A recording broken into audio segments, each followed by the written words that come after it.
أعوذ بالله من الشيطان الرجيم.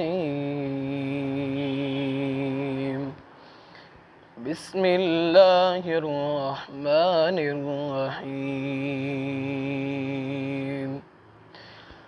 أنتم أشد خلقا أم السماء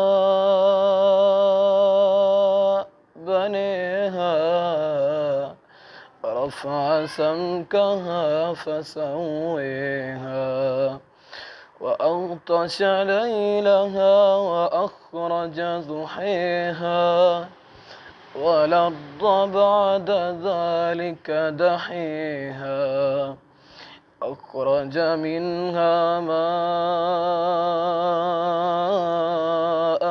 ومرعيها والجبال أرسيها متاعا لكم ولأنعامكم فإذا جاءت الطامة الكبرى يوم يتذكر الإنسان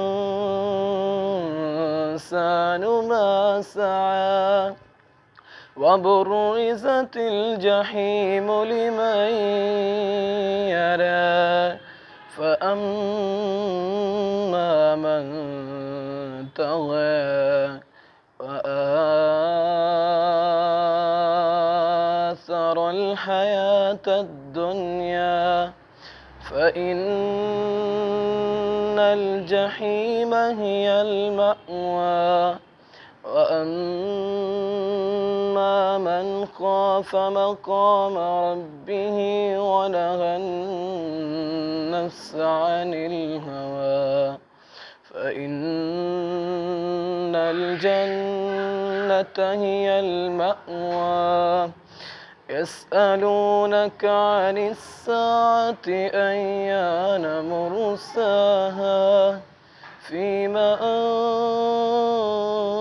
أنت من ذكراها إلى ربك منتهاها كأنهم يوم يرونها لم يلبثوا إلا عشيا إلى ربك منتهاها إنما أنت منذر من يخشاها كأنهم يوم يرونها لم يلبثوا إلا عشية